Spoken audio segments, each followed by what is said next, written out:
Welcome back to English Nailed It. I'm Martha, and today we're stepping into the world of advanced language learning.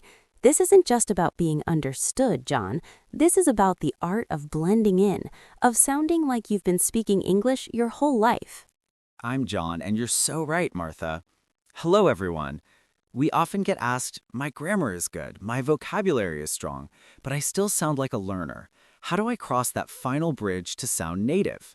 It's a fantastic question, and the answer lies in the subtle details, the music, the flow, and the tiny, almost invisible habits of everyday speech. But first, our usual friendly reminder.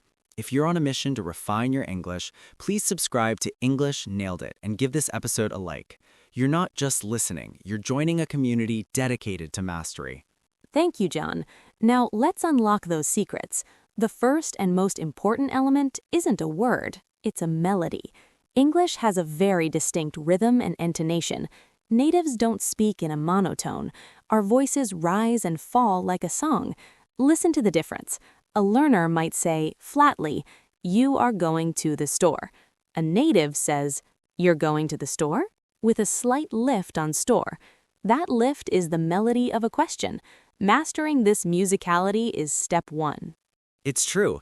This melody conveys emotion, intention, and even grammar. To practice, become a mimic. Listen to a native speaker, anyone from a news presenter to a talk show host, and repeat not just their words, but their exact tune. Pay attention to where their voice goes up in surprise, really? Down in certainty, I know. Or wavers in sympathy, oh no. This muscle memory for melody is crucial. Now let's talk about the glue that holds native speech together. We call it connected speech. This is where words lose their hard edges and blend into a smooth stream of sound. We've mentioned reductions like gonna and wanna, but let's go deeper.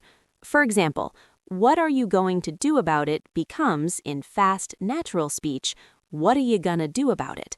What are you equals whaddya. The T in about it often disappears. About it becomes about it. Your mouth needs to practice these connections until they feel natural. It's the difference between choppy, separate blocks and a smooth, flowing river of speech. And connected to this, pun intended, is the use of schwa. This is the most common sound in English, that lazy, neutral sound. It appears in unstressed syllables, the A in about, the E in taken, the O in memory.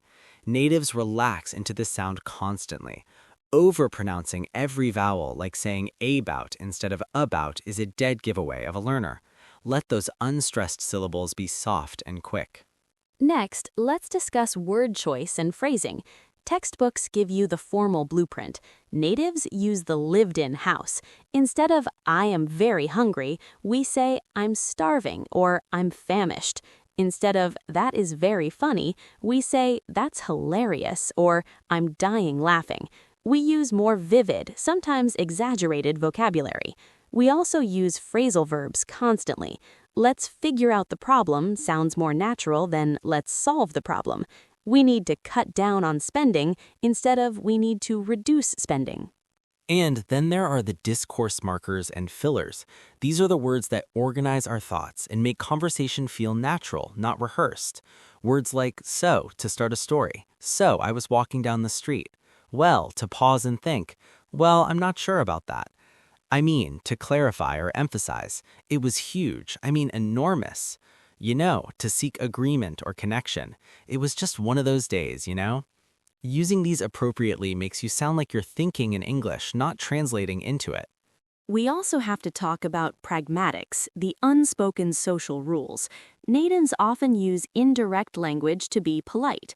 Instead of a blunt command like "give me the salt," we say "could you pass the salt?" or even "would you mind passing the salt?"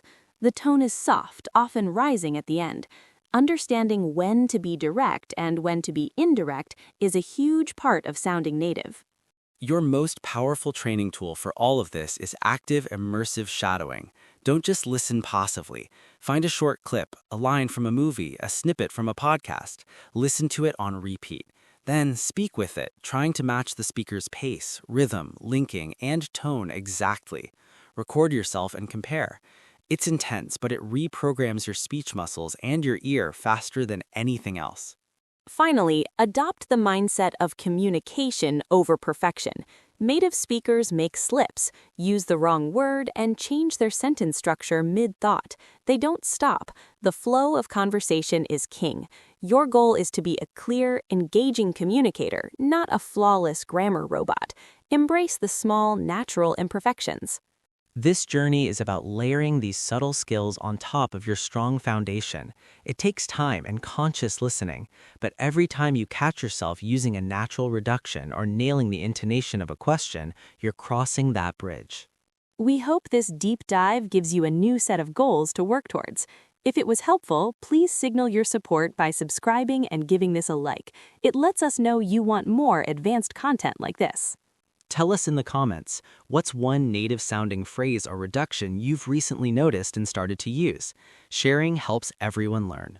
Keep listening closely, keep practicing bravely, and remember, every native-like nuance you learn makes your English more powerful and authentic. Until next time, keep nailing it. Goodbye.